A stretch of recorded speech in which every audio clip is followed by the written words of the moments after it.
Hello everyone, we are here after a long week of a lot of packing. How many students was it? 450. Yeah, she's teaching like 450 students from home still, but of course they still need art supplies because it's an art class. So we spent a lot of evenings packing. A lot of packets. Made a lot of sketchbooks. So many sketchbooks. My hand is bruised from all the stapling. I got a little bit of that. I don't think I got as bad as you, but it was a long week. But we're here. We are here. We did it. And now we're going to answer your guys' questions, comments, and concerns regarding the last chapter. And I saw a little bit of some of these reviews, and I'm feeling... I don't think I'm feeling any hate, but I don't think people were very happy with this one. So, okay. Let's see. Sorry, guys. As usual, I'm starting early tonight. All right, Joe Claude. Yeesh. This chapter was intense. Kurai and Ida's fight was so painful to witness, especially with all the raw emotions ping-ponging between them. I really don't like how Kurai isn't able to forgive Ida right now. Is that going to be a theme going forward? No comment. I mean, how do I put the... Y'all have had some friend or other. Everybody's had a friend where they've had like a really big row with, and like both parties can be at fault. And there's every reason why one should forgive the other, but it doesn't always work out that way. And I feel like right away. Yeah, at least right. Like sometimes these things just need time to heal. So, you're gonna if you want to know if it's gonna be a continuing theme, you're gonna have to stick around and finish the story. But I'm hoping that you guys can at least relate a little bit to the kind of conflict that's happening right now. Okay. Sorry. So Yaoyorozu just took something Kurai said the wrong way. Honestly, that's kind of dumb, but totally within her character, and it fits. Again, with the hero name guessing, why do the simplest ideas escape us? I'm glad at least Kurai could work with her. Now, forgive Ida, you sad excuse for a hero. You said it yourself. Heroes aren't supposed to hold grudges. Now look at you and him. Remember what Mina said last chapter? You're human before anything else. That goes for everyone, Kurai. He's got his character with the flaws. Yep, exactly. I'm like, you guys are right. Him being mad at Ida isn't really If he was a Gary Stu, they'd be throwing tomatoes. Yeah, exactly. He's got to have flaws. He's got to have issues. Yeah. I can't justify his irritation with Ida logically, because there really isn't any logic to it. It's all part of the pathos aspect of their relationship. They've both got these feelings that are they both feel very strongly one way or the other about this topic now. And I imagine Ida's probably kicking himself quite a bit, like more than he was in the original, because like Kurai told him, it's like, I was able to stop myself from doing this because I had what you told me. And Ida and he called Ida out. He's like, I'm probably the only person in the world who actually understands what you're going through. But you didn't turn to me. You just shut me out along with everybody else. So Ida's probably kicking himself for that in addition to all the other stuff. I'm curious to see how this will affect his character development, because his best friend's being incredibly self-righteous. And that's normally his thing. And so he might be seeing a little bit of that and being like, ooh, that doesn't look good on you, and it probably doesn't look good on me either. So I have a feeling it might have a little bit of an effect on Ida's character as well. Might be. As things blow over. All right. Sorry, I just got very passionate when it was so easy for Kurai to forgive Momo, and yet he still hasn't forgiven Ida this many months later. Okay, real quick. That's kind of apples and oranges here, right? Momo and him kind of had a little tiff, and more than anything, it was just being rude. She was being rude, and it was something that they didn't. It was something they didn't. More than anything, it was the fact that they didn't address it sooner that allowed it to build up so much. Ida was gonna go out and kill the dude. All right, yeah, that's a big difference. That is a huge difference. Yeah, because it's the difference between someone you kind of know being rude to you and then figuring out why, and your best friend doing something that you feel like betrays everything that you've grown up to be. You've grown up to be. Yeah. So anyway, I feel like that's two different things. But yes, he is being very forgiving, and hopefully he can get over this. Granted, circumstances were very different between the two situations. Okay, yeah, there we go. But when it felt so easy to forgive Momo and yet so hard to forgive Ida, I felt like Kurai was being hypocritical of himself. I'd love to hear your thoughts on all that when the video of the next chapter drops. There you go. But until then, Joe Clone logging out. So yeah, Kurai's kind of being a hypocrite. But yeah. I think there's something else to consider is that we've mentioned this. This is Kurai's best friend, and when the closer you are to someone, whenever a betrayal happens in that relationship, doesn't matter what kind it is, but especially with something this huge, that's gotta hurt. Yeah, the people you love the most are the ones that hurt you. That hurt you the most. Yes. I had a friend in middle school who him and I were as close as you could get. And then we had a huge falling out, and we were never the same after that. So I guess some of that went into this. But like you can't, like I said before, you can't logic your way in or out of these kinds of things. So, but at the same time, there are very good friendships that go through really rough trials, and they still survive it. They do, yes. Even if I've had that. Yep, I had one of the guys who was in my wedding. Him and I had a huge falling out. We didn't talk to each other for quite a while, but we made up and we're better than ever now. So yeah, there's definitely. I don't know where I was going with that. There's definitely hope for Kurai and Ida's relationship to heal. Definitely. But how long will that take? Will it happen? Just how this goes. You guys are gonna have to keep reading. Close friendships are complicated. Yep. Alright, Fairy Sin Girl, I am so sorry for the late review for this chapter. I've just been so busy over the holidays spending Christmas and New Year's with my family, but I'm finally getting caught up on reviewing these chapters. Also, I know I'm late saying this now, but Merry belated Christmas and Happy New Year. Oh, thanks.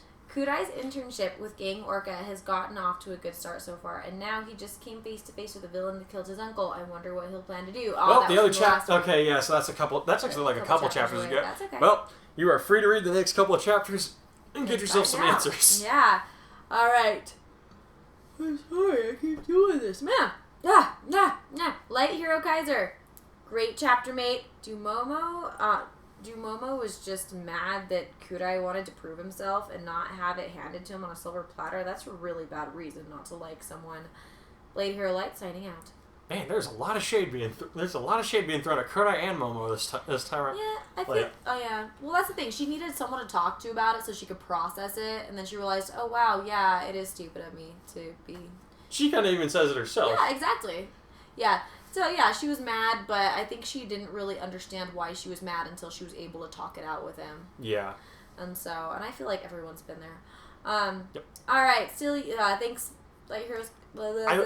Just real quick. I like Momo's character. I'm not trying to diss on her with this interaction between them. But every character has their flaws, and I thought that this would be one. It seemed like something because she does have a pride thing going on, yep. And it seemed like something that she would deal with in this situation. Yep. All right, Silly Kita. I don't really know how to feel about this chapter. On one hand, I feel like Hikari's outrage was justified, but I don't think I can quite get behind how far he took it. I gathered from the end of the last chapter they would have some kind of fight, but I didn't expect the result to more or less be the end of their friendship. At least, I'm hoping this isn't the end.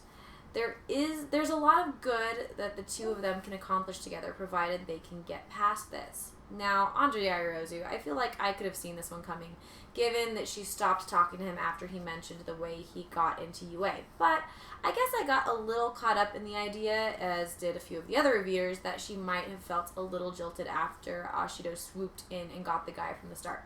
But I know that, but now that I think about it, she doesn't strike me as the jealous type, even if she did. And at one point even if she did at one point or another have a thing for Hikari. So, good on you for dropping little hints here and there that I'm apparently just not very good at picking up on. I know, I thought everyone was going to figure that one out a lot sooner, but cool. Yeah, I was surprised, like, the whole time leading up to this, I'm like, nobody? Yeah. Nobody? Okay, yeah, all right, cool. Times that it cool. was mentioned. Cool. And I agree too. I mean, I'm glad to be able to pull the rug out from under you guys. You know me. I'm more than happy to do that anytime. And I also agree that she doesn't seem like the jealous type. Like, if she was disappointed about something like that, even if that was the case. So, yeah. Alright, in summation, I am glad that she and Hikari are friends again, but I hope for a swiftly mended friendship between the two boys. I do look forward to seeing how Yaoyorozu and Hikari beat Aizawa, because in my mind, there's no doubt they will. I wonder how exactly they'll go about it. Also, the movie arc is incoming. I'm curious to see how Hikari's presence will affect things, especially since Bakugo and Kirishima won't be there because Bakugo didn't win the sports festival in this version. And if he'll get to put the hurt on Wolfram, movie bad guy. See you next chapter. See, that wasn't a horrible review. Yeah, but I don't feel like anybody said good job on this chapter. Okay, Light Hero Kaiser did. Oh, okay. Great chapter, mate. He opens up every review with that, though. You should appreciate the I do appreciate it, but I don't know, man. Apparently, he's being very sensitive about this today. No, it's not. No, it's not that. He likes it when you pet his ego. Ha ha ha. No, it's like I. No, to be fair, I didn't really. I knew that this chapter was going to be kind of a risk either way. I think if you really read the comments, though, they're more criticizing the characters than the writing. Okay. I didn't see any criticisms of the writing. It was the characters. Okay. And, characters make you mad sometimes and you want it that way because... Katniss Everdeen, anybody? Well, yeah, Katniss takes me off. Don't get me started. But then you want to read the books anyway. I hate her so much because she does things that I would do. And I'm like, oh, I'm an awful person.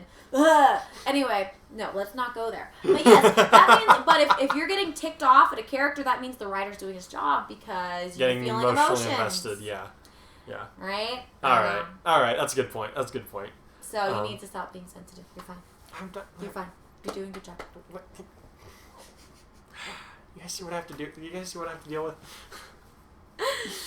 Alright, at least he's not beating me up this time. Oh, yeah. What was it that you threw at my foot by accident? I don't remember. It hurt. I don't remember what it was, but it hurt. I'll have to go back and watch the last video, yeah. But, I know Kira wanted to find out if and how they're gonna beat Aizawa, so that'll be coming up.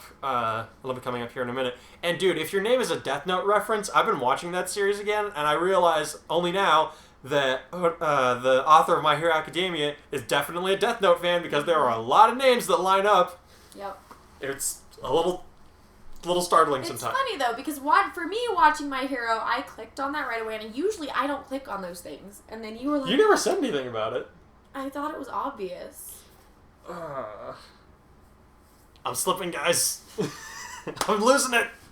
All right, here comes the audio chapter. Be back in a minute. Superabit. An alarm blared across the urban town setting that was the stage for Kurai and Yaoyorozu's final exam, followed by the announcement that the test was now set to begin. The students had 30 minutes to either capture or defeat their teacher. Of course he'd set us up in an urban area. Kurai complained as he looked around the testing grounds. The two of them were on the western end of the arena, with the gate having been set up on the east side and Aizawa somewhere in between them. Why does that bother you so much? Yaoyorozu asked him as they began to jog toward the exit. While they did, she began generating small doll figures with her quirk. Once they stopped popping out of her, they would know that Aizawa was near and could take appropriate countermeasures that they had planned out beforehand. It's harder for me to use my powers precisely instead of just spamming monster blasts like I normally prefer in situations like this, he answered as he charged her Rasengan. I doubt I'd receive top marks if I fired a Kamehameha through the town just to clear a path to the exit, or just to get him out of the way. That's true. His partner nodded as they jogged around a corner, her little dolls clattering on the pavement as she left them behind. Hero agencies don't exactly like having to pay for damage done to civilian areas. I can't imagine it does the citizens much good either.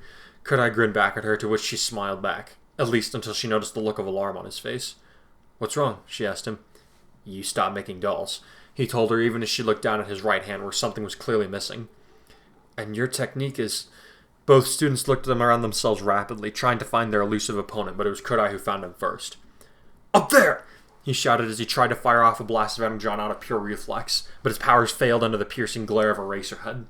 The black-garbed hero was coming down at them from having jumped off a nearby power line, his scarf in hand, primed to capture them. "Get back!" Yaoyorozu shouted as she lunged forward, one of her ceramic dolls in hand. Kurai, knowing what was about to happen, leaped away and shut his eyes just in time for a blinding flash of light to burn past his eyelids and a clap of thunder to assault his eardrums, disorienting him, even though he'd known what to expect. "Jeez, was that a military grenade?" Kurai asked loudly as he blinked a few times, trying to banish the effects of the flashbang grenade from his head. "Sorry, but I needed to be sure it would work," Yaoyorozu told him as she grabbed his hand and led him away from a blinded Eraserhead. "Wait, why aren't we putting the cuffs on him?" he asked as he followed her a little unsteadily. "I'm in better shape than you, but I still can't see very well," his partner answered. "We could just as easily end up getting captured as managing to put the cuffs on him." "Guess we didn't account for a backfire, did we?" he said sheepishly as they turned a corner. "The test has only begun," Momo replied as they stopped running, both of them blinking rapidly in an attempt to restore their vision. "We still have time to win this."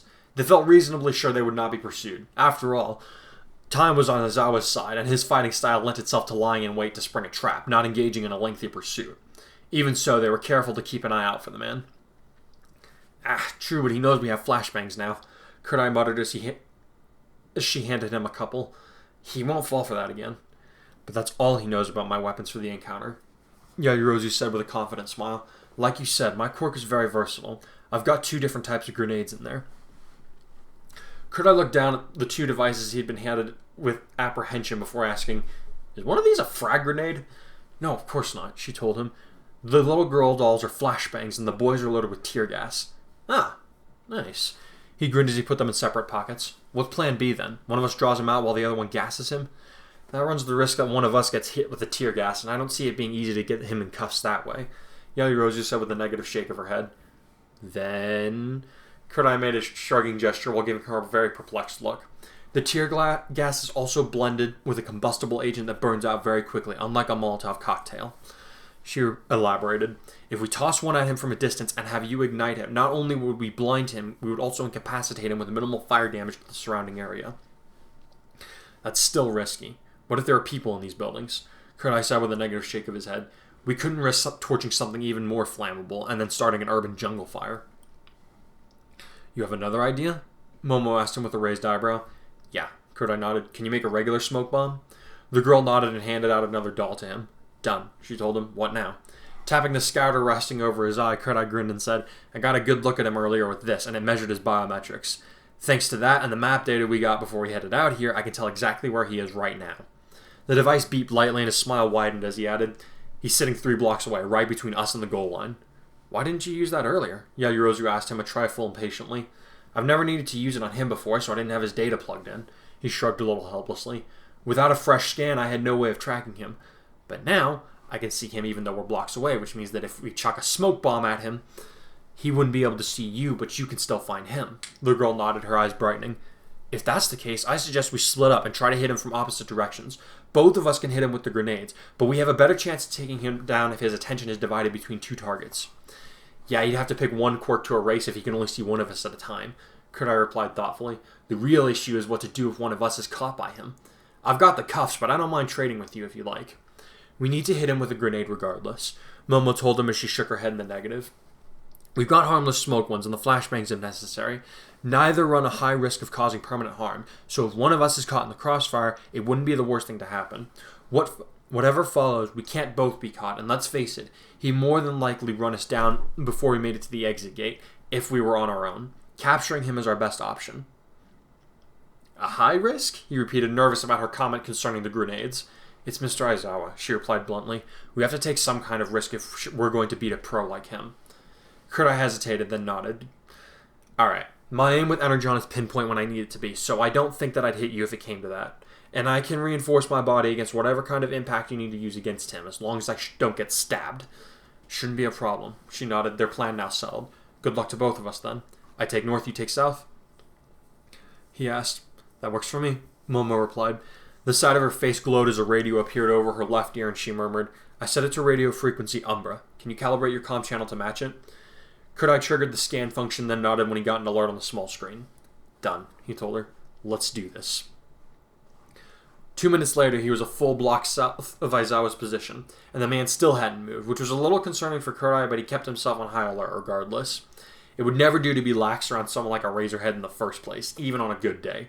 That in mind, he kept the smoke bomb ready in his left hand while a Rasengan charged in his right hand. If you're going to try a stealthy approach, I suggest avoiding making flashy attacks like that. Aizawa called as his gaze snapped over to glare at Kurai, who felt his power being robbed as soon as his teacher had him in his sights. Instead of panicking, though, the boy grinned up at his mentor and called back, "Who's hiding?" Pulling the pin on a smoke grenade, he shouted, "Yaoyorozu, now! On it!" She called back, her voice carrying clearly through a scouter. Their teacher, instead of being rattled, surprised both students by allowing the grenades to be thrown at him without resistance. Then he snatched them out of the air with a scarf and hurled them back out of their owners without blinking. Too straightforward, he told them as the bombs exploded midair, obscuring their vision, much to their worry. A pincer attack is one of the oldest tricks in the book. You need to be craftier than that if you want to beat me. Think about those old tricks, Kurai replied as he felt his power returning in spite of Racerhead's lecture. He must have blinked. The boy immediately transformed his body while his scouter locked onto his teacher's location. "There's a reason they're still around!" Thrusting his hand forward, they spat out an energy beam aimed to take the man dead on. He was rewarded by the sound of their teacher letting out a loud grunt of pain as he was blasted down the street, out of the smoky haze that had resulted from the grenades. "Yaoyorozu, do you have a visual?" he asked as he leaped above the mess in an attempt to see where the man had come out. "I've done better than that," their teammate answered, sounding like she was smiling. "He's out cold, and I've got him restrained with tungsten bindings. Hurry up and get the capture cuffs on him so we can pass." "Gladly." He grinned, descending back toward the ground and landing with a grunt as he allowed his transformation to fade away. His head was throbbing painfully, but he considered it a small price to pay for capturing their teacher with relative speed. He was reaching down to put the cuffs on the man's hand when Eraserhead's eyes flashed open, glowing red as he swung his legs up and around, kicking both students in the face and using the generated momentum to leap to his feet. Even with his arms restrained behind his back, he was a more than capable fighter. Looking at his recoiling students with something like disdain, he muttered, "I expected more resourcefulness from the two of you. If this is the best you can do, you'll never make it in the big leagues." Grunting with pain, he then broke his left thumb and slipped his hand out of the restraints that Yaoyorozu had made for him. "Hey," Kurai muttered as he rubbed his jaw while the man reset his thumb. "Our teacher taught us better than to lose this fast." Glaring at the other man as he took up a fighting stance, he reached for his belt and ignited his sword, glad that he'd remembered to charge the power cell beforehand.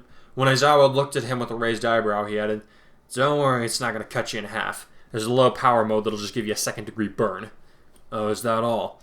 the teacher asked before he tossed his scarf at Yaoyorozu without looking, binding her tightly and preventing her from getting any closer. She had been trying to get in a sneak attack with a simple club, but Aizawa was too finely attuned to his surroundings for that to work. "Do you two know that madness is defined as repeating the same actions while expecting different results?" he asked dryly. "You're losing points for this. You and the principal said this was a pass-fail." Kurai shot back as he shifted into a stance that would allow him to spring forward at high speed. "There's no point system. There's less than a meter between us. Once my quirk comes back, I can clear that faster than he can blink." Aizawa yanked on his scarf and moved so that Yaoyorozu was between the two of them before he said, "So you do pay attention in class. I always thought you were too busy planning your weekends with your girlfriend to take any real notice of the important things." Kurai gritted his teeth, but he kept his composure. "He's just trying to egg me on," he thought stubbornly. "We may have a time limit, but in this case, time is not on his side. As soon as he blinks, we can both use our powers again. Then he's toast.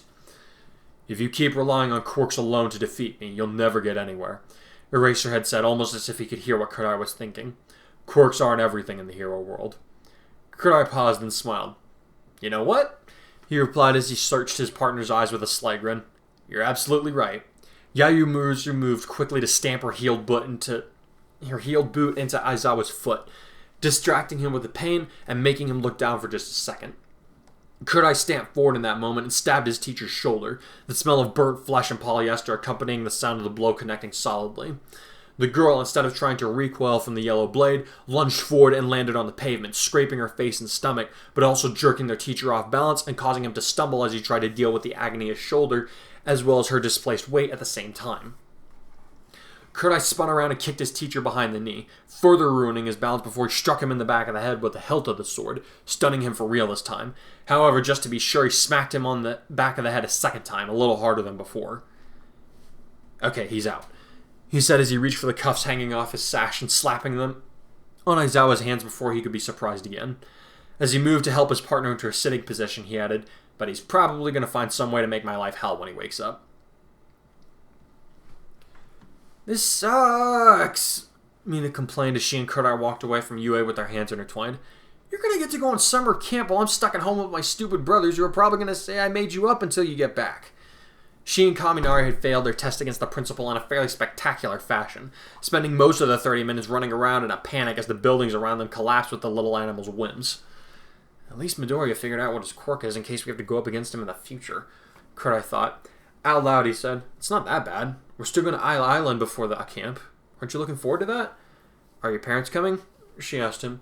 "No, but Akarui is," he replied heavily.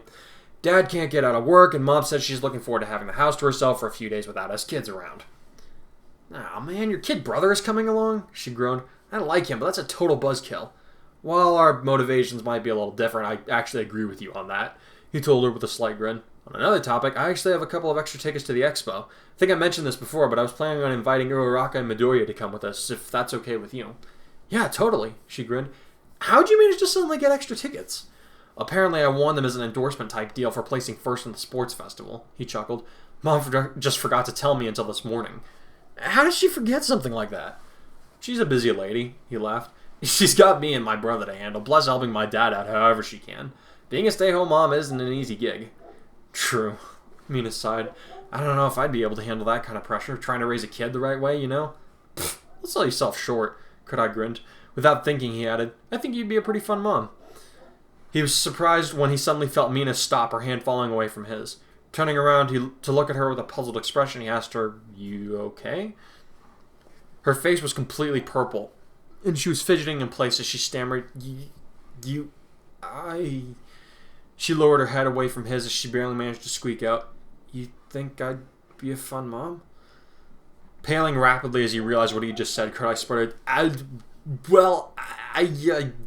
you see... I meant, you and I'm you."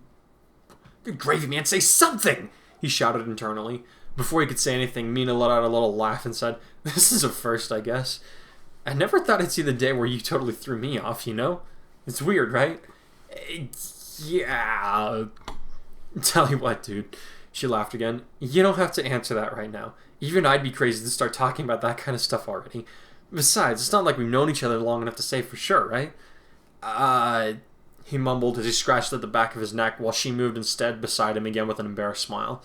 "Dude, it's cool," she assured him. "I shouldn't have made a big deal out of it. My bad." She grabbed his hand and started leading him toward the school exit again where they were supposed to meet up with Kirishima and some of the others. "I do think so." Kurai's voice stopped her in her tracks again, and she turned around to see that he was completely red but just managing to hold her gaze. "What'd you say?" she asked him in a higher voice than she'd meant to. "You'd be a fun mom," he said sheepishly with a shrug.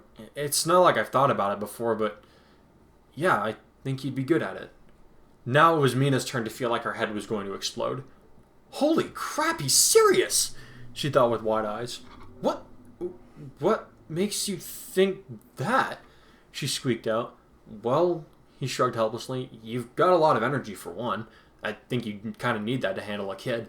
And you're probably one of the nicest, most understanding people that I know, so I guess that means you'd be patient enough for when things get crazy." He shrugged again and said, "More than anything, I guess it's just a hunch." "How accurate are those?" she laughed. "Pretty accurate, I'd say," he replied as he re-gripped her hand and led her away. "After all, my gut told me to date you, and I'd say my life has definitely improved because of that." Mina giggled again as she was led along before saying, "You sure know how to make your girl blush, Kurai. Not to mention, you'd probably make a pretty cool dad." Imagine that. Superhero by day, super dad by night. "You already got tickets to go?" Kurai asked Midoriya and Uraraka, surprised. They were all hanging out at a local arcade, unwinding after the rigors of their final exam. Kirishima had even gotten a sour-faced Bakugo to come along, though Kurai thought that was probably because the explosive boy was too tired from his fight with All Might to argue with his friend. Kurai and Ida more or less avoided each other, even though the taller boy had offered a sincere enough apology to Mina for his harsh words earlier in the day. "Yamamo gave Jiro and me tickets to the pre-show, and she's paying for Hagakure and Sue to fly out for the actual event," Uraraka explained with an excited smile. We actually all played rock, paper, scissors for the pre-show tickets. Nice. Kurai nodded before turning to Midoriya. How about you, man? How did you score a ride to pre-show? Oh, Grant Torino sent me up, the boy stammered. He's been in the hero business for a while, so he was able to get me a ride early. Yeah. Dang, sounds like a pretty nice guy, Kurai said, impressed. Sure, let's go with that, Midoriya mumbled with a nervous grin. Kurai wondered at the utterance, but he let the matter go. Well, there goes my idea to give you guys tickets for the VIP. He laughed as he reached into his pocket, where you could feel the plane tickets and the VIP passes that he had mentioned. Any ideas on who I should give these to? How about Kirishima? Mina said, pointing at the red-haired boy from across the room. He'd love to go, but his family can't afford the trip. It'd totally make his day if he did that. She and Kurai were still feeling a little awkward around each other after their conversation earlier, but they were doing all right as a couple. All right, he nodded as he stood up from their table. I'll be right back. Moving quickly to weave around his classmates, giving Sarah a high five as he passed by him, he quickly found himself standing in front of a grinning Kirishima and a sulking Kaminari. What's eating him? He asked the redhead. He's just bummed about his final. Kirishima laughed as he gave his friend a hearty slap on the back. I was telling him he should cheer up because he got tickets to the pre-show exhibit. Yeah, as a part-time worker, the electric boy complained, his face muffled by the table. Yay me. Hey, this is a once-in-a-lifetime opportunity. You get to make money while you're doing it, Kirishima told him. Come on, man, you're going to do great. When all Kirishima did was mutter something unintelligible into the table, Kurai and Kirishima shrugged in resignation. Did you need something else, dude? The rocky hero in training asked his friend. I just wanted to give you something, Kurai said as he reached into his pocket and pulled out one of the tickets while he led Kirishima away from the others. Once they were at another table, he reached out and said, Here you go. Wait, is this? You've been a good friend to Mina, and me by extension, Kurai said as he cut the papers into his friend's hand. This is just a way of saying thanks. Dude, how much cash did you drop on this? Kirishima exclaimed. No, that's not it, Kurai laughed. I got them as a prize for winning the festival. The thing is, my family already got invited to the pre-show, so I don't need it. Matter of fact, pulling out the second set, he added to the tickets and comment into Kirishima's hand and said in a lowered tone, Get one of these to Bakugo. But what? The other team was even more confused now. I thought you hated him. Maybe a bit, maybe a lot, but I said some things that were kind of out of line when we fought. Kurai shrugged. It's not like I want to be his friend or anything, but I also try to make amends for when I've made a mistake. Look, don't even tell him that I gave you the tickets. He'd probably just burn them up if he knew. He might burn it up anyway, Kirishima chuckled. Kurai shrugged nonchalantly at that. If he does, it's his loss, he said. I've done my part on the karmic scale, for lack of a better phrase. Either way, you're a good guy in my book, the redhead told him. Though, I do gotta wonder. About me and Ida? Kurai guessed with a sigh. Yeah, man, the other boy said with a frown. You two seemed tight at the start of the year, but now you guys don't even talk to each other. I mean, I know that he messed up, but do you guys really have to... Look, man, Kurai said to cut him off. There's a lot of context as to why I'm still pretty mad at Ida, and to be honest, I don't really feel like starting off my summer on such a sour note. I promise I'll talk about it another time, just not today. Gotcha. Kirishima nodded. Extending a fist that Kurai quickly bumped, he added, Thanks for the tickets, bro. I really needed this, especially after failing so hard at the exam. You're a manly dude. The next Monday, the students that were going to head out to the I-Island Expo came into the school to pick up their costumes, as they had received permission to wear them for the event. Unlike most places in the world, I-Island had next to no restrictions on quirk use, so some of the students were looking forward to going for that reason alone. There had been a bad scare with their class when they learned that Midoriya had a run-in with Tomura Shigaraki, leader of the League of Villains, during the mall trip that they had taken in order to get ready for the summer camp. However, the villain had left without harming anyone, and he hadn't seemed interested in fighting that day, according to Izuku's testimony. It didn't make the encounter any less worrying, but the faculty of UA and other pro heroes were already investigating the matter, so it wasn't as though the students could do anything about it. Maybe getting out of the country for a few days will be good for us, and our shot nerves, Kurai thought warily. While he was checking through his equipment to make sure everything was in order, he felt a shadow fall across him from behind, causing him to look over his shoulder. He froze in place when he saw that it was Mr. Aizawa staring at him with a grim look on his face. Not that the teacher didn't usually look grim, but somehow it was more unsettling today. Yes, sir? He asked nervously. The other day, when Aizawa had informed them that they would all be working to earn their provisional licenses during the summer camp, even those that had failed the exam, he had seemed none the worse for his defeat at the hands of Kurai and Momo. Superabit. The teacher muttered before he walked past the boy, leaving him very confused. Sorry, what was that, sir? He asked. It's Latin. The man answered without turning around as if that explained everything. And it's your next goal while you're in my class. Okay? He said, still unsure of what the man was getting at. As he left the room, Yaoyorozu walked over to him and asked, Did he tell you too? He told me something, but I can't make heads or tails out of it. The boy answered as he shut his briefcase, satisfied with the state of its contents. Something in Latin? Superabit. Momo nodded. It's Latin for surpass me. Surpass him, huh? Kurai muttered as he looked at the door that their mentor had left behind. He said that was our next goal while we study under him. A fairly lofty benchmark for us to reach, the girl said quietly. Hero rank notwithstanding, he's a very capable hero.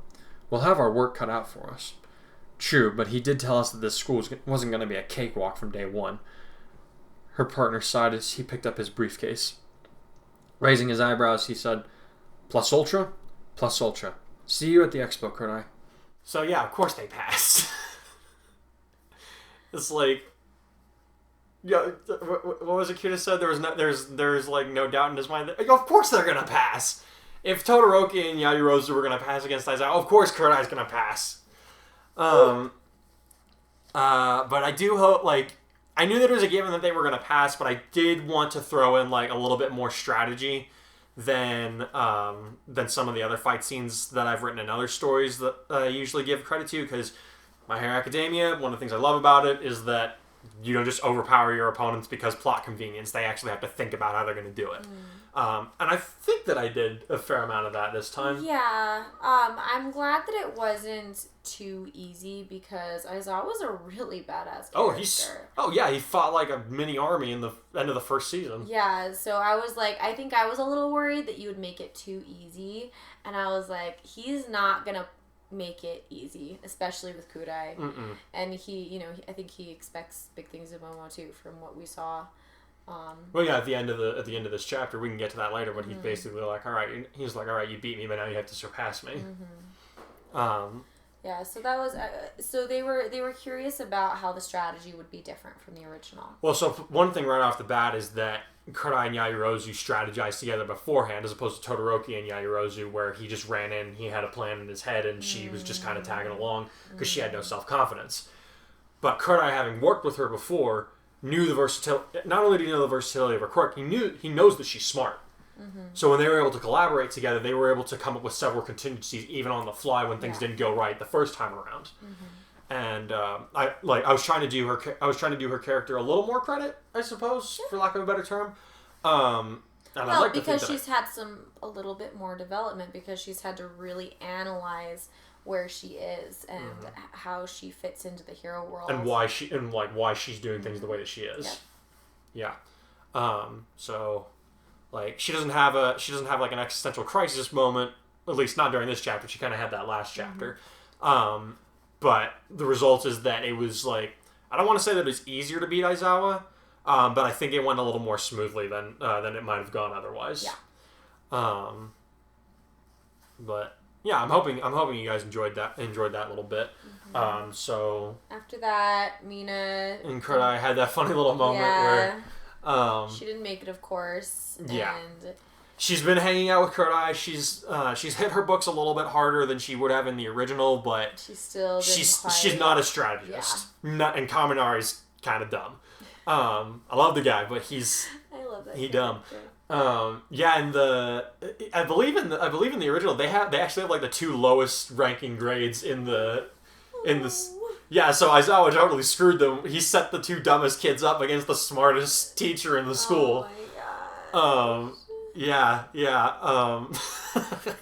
So she might not be the lowest ranking in this version. But she's still kind of like, and she's not stupid. Neither of them are stupid. They're just not. They're not strategists. They don't think ahead. That's the other thing. It's like everybody in this school is pretty elite for their age. They're just not quite as far along as everybody else at this point. And so I think the teachers are wanting to start pushing them. A little bit more, yeah.